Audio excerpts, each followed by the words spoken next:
Şu bana sabahçı Allah şu balamdı. Yürgüzü berdi. Assalomu alaykum, hurmatli onajonlar. Men Qo'qon shahridan Detinet klinikasiga keldim. Farzandimni davolatganim. Farzandim yurmasdi. Qo'rqardim, oyog'ini bostirganim.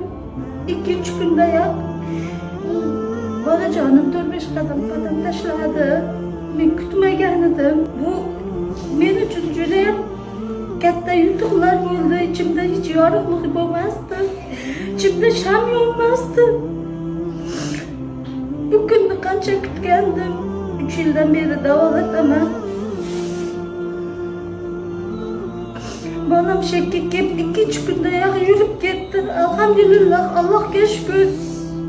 Hamdu sanolar bo'lsin.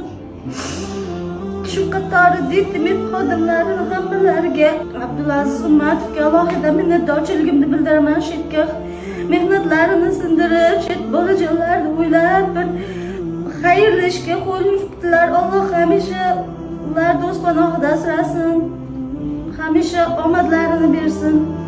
Bardavom qilsin. Qolgan onajonlarni ham, bolajonlarni tez yurib ketsin. Ilohim, rahmat katta aka.